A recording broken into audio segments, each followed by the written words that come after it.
Have you ever stopped to think, how are you related to the bacteria in your stomach, or even a giant tree? It sounds a little crazy, doesn't it?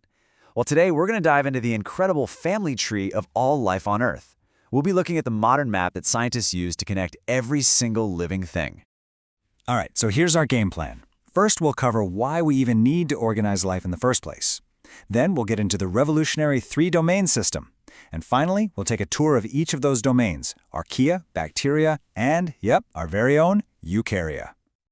I mean, just think about it. There are millions of known species out there.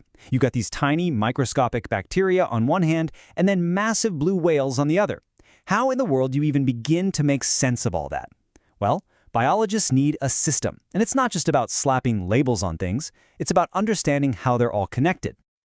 Exactly. It's like building the ultimate family tree, not just for your relatives, but for every living thing, tracing all those connections way back to the dawn of life. But here's the thing. As our tools and our science got way better, we realized, whoops, the old family tree we were using was a little bit wrong. And that realization led to this huge shift in thinking.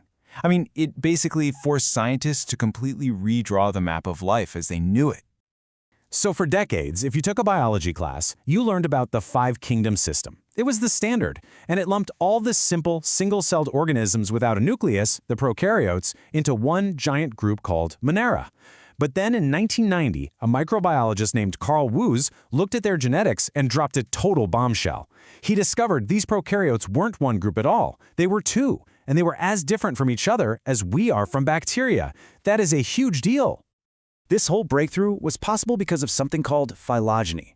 Now, it's a fancy word, but all it really means is studying the deep genetic history of organisms. So instead of just grouping things based on how they look, scientists could now trace their real evolutionary relationships by looking at their DNA, creating a family tree based on solid genetic evidence. And the result was this: a brand new tree of life, reorganized into three massive fundamental branches that we call domains. You've got Archaea, bacteria, and Eukarya. Every living thing as we know it belongs to one of these three groups, and they all stem from a single common ancestor way back when. Let's start with what might be the most mysterious branch, the Archaea. Their name means ancient ones, and trust me, they've earned it. These organisms are the ultimate survivors. We call them extremophiles because they thrive in conditions that would kill just about anything else. So what's their secret? How can something actually live in boiling hot springs or super salty lakes? Let's break down the unique biology that really sets them apart from everyone else, especially from bacteria. Okay, get this. It starts with the very membrane that holds their cells together. Archaea use something called an ether linkage. You can think of it as a stronger, more rigid chemical bond compared to the ester linkage that you, mate, and bacteria use. This little chemical upgrade is what makes their membranes tough enough to survive being boiled alive or pickled in acid. It's wild. And their uniqueness just keeps going. Their cell walls are built differently. They're missing a key ingredient called peptidoglycan that all bacteria have. They also have some really bizarre metabolisms, like the ability to produce methane gas. But here's the biggest surprise of all. Genetically, these weird little microbes are actually more like us, more like Eukarya than they are like bacteria. And that methane-producing ability? It has a very direct and maybe slightly embarrassing connection to us. That's right, the methogens, a type of Archaea, living in our gut are a big reason for intestinal gas. Okay, now let's meet the other prokaryotic domain, the one you're probably most familiar with, bacteria. They are practically everywhere, from the soil under your feet to the phone screen in your hand. So like Archaea, bacteria are prokaryotes. But their key distinguishing feature is the cell wall, which contains that substance I mentioned, peptidoglycan. And this isn't just a random fact. This molecule is the exact target for many of our antibiotics, like penicillin. By attacking the peptidoglycan, the drugs can kill the bacteria without harming any of our own cells. It's a pretty brilliant strategy. They're also incredibly diverse when it comes to shape, which is a primary way we classify them. You'll find little spheres, called cocci, rod shapes, known as bacilli, and even these elegant little spirals, called spirilla. And finally, we arrive at the third domain, the one we belong to, Eukarya.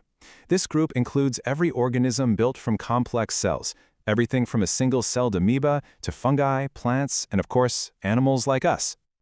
The defining feature of a eukaryote is, in a word, complexity. Unlike the simple prokaryotes, our cells have a true nucleus that acts like a safe to protect our DNA.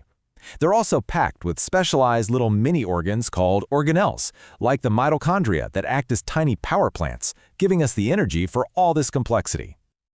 But the Eukarya domain is incredibly vast and diverse. So how do we organize the millions of different species within it? We need to add more layers to our map. And we do it using the taxonomic hierarchy. It works just like a postal address. You start with the broad category of kingdom and get more and more specific. Phylum, class, order, all the way down to a single genus and species that identifies one unique organism. So we'll leave you with this question. The three-domain system completely revolutionized biology, but science never stops exploring.